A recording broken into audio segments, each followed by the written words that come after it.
जम्मू कश्मीर में आतंकवाद अंतिम सांसें ले रहा है। प्रदेश में निवेश का मतलब भारत की एकता और अखंडता में निवेश करना होगा। गुजरात के गांधीनगर में 10वें वाइब्रेंट गुजरात ग्लोबल समिट के एक सेमिनार को संबोधित करते हुए उपराज्यपाल मनोज सिन्हा ने ये बातें कही। उन्होंने निवेशकों से जम्मू कश्मीर में निवेश करने के लिए प्रोत्साहित किया। उन्होंने निवेशकों को जम्मू कश्मीर में उद्यम स्थापित करने और प्रदेश को देश के बाकी हिस्सों से जोड़ने में योगदान देने का आग्रह किया।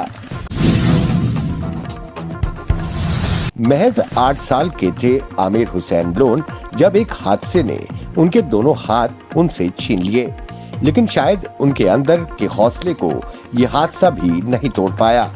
उन्होंने अपने पैरों को ही अपने हाथों जितना कारगर बना दिया और अब पैरों से क्रिकेट के मैदान में चौके छक्के लगाते हैं।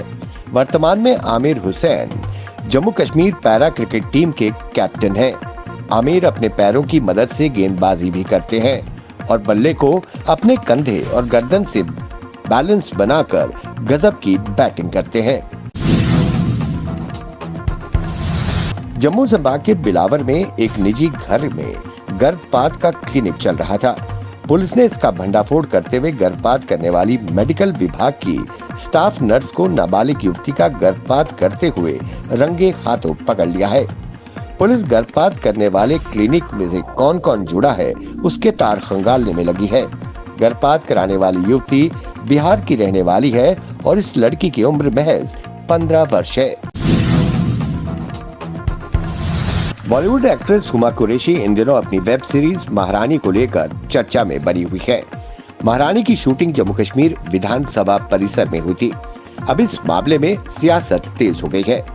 विधानसभा परिसर में महारानी की शूटिंग होने पर नेशनल कॉन्फ्रेंस के उपाध्यक्ष व पूर्व मुख्यमंत्री उमर अब्दुल्ला ने इसे शर्मनाक बताया है। उन्होंने विधानसभा परिसर में महारानी की शूटिंग के लिए इजाजत देने पर जम्मू कश्मीर प्रशासन की कड़ी आलोचना की है। जम्मू कश्मीर में शासन को ट्रांसपेरेंट बनाने की दिशा में कार्रवाई के लिए अब सरकारी कर्मचारियों को साल में 4 बार पोर्टल पर अपना प्रदर्शन रिपोर्ट भरनी होगी। सरकार ने वर्ष 2022 में ये व्यवस्था बनाई थी। सरकारी विभागों व सार्वजनिक उपक्रमों के कर्मचारियों को हर महीने की 7 तारीख को पोर्टल पर अपनी प्रदर्शन रिपोर्ट देनी होगी। अब सरकार ने इस व्यवस्था को सरल बनाते हुए सरकारी कर्मचारियों को हर 3 महीने के बाद पोर्टल पर ये रिपोर्ट देने के लिए कहा है कि इस अवधि के दौरान क्या काम किया गया। केंद्र शासित प्रदेशों में 1 लाख से कम आबादी वाले शहरों में धर्मनगरी कटरा ने बेस्ट कैटेगरी सबसे स्वच्छ शहर का पुरस्कार हासिल किया है। आवास एवं शहरी कार्य मंत्रालय की ओर से कराए गए स्वच्छ सर्वेक्षण 2023 के आधार पर इसकी घोषणा की गई, जबकि जम्मू शहर को 1 लाख से ज्यादा आबादी वाले शहरों की कैटेगरी में 248वां स्थान मिला।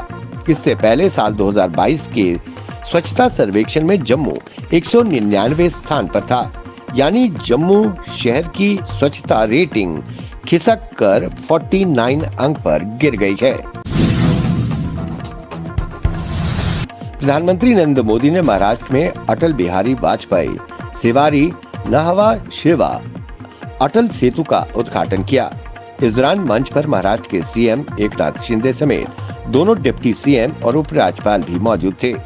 17,840 करोड़ रुपए से अधिक की लागत से निर्मित 21.8 किलोमीटर लंबे मुंबई ट्रांस हार्बर लिंक को अटल बिहारी वाजपेयी सेवरी न्यावा शिवा अटल सेतु का नाम दिया गया है। जम्मू कश्मीर के पूर्व मुख्यमंत्री व पीडीपी के अध्यक्ष महबूबा मुफ्ती ने कहा कि ऐसा लगता है कि ईडी अब एक निष्पक्ष जांच एजेंसी नहीं रह गई है। ये केंद्र सरकार के विरोधियों को दबाने और चुनावी प्रक्रिया का एक हिस्सा बन चुका है।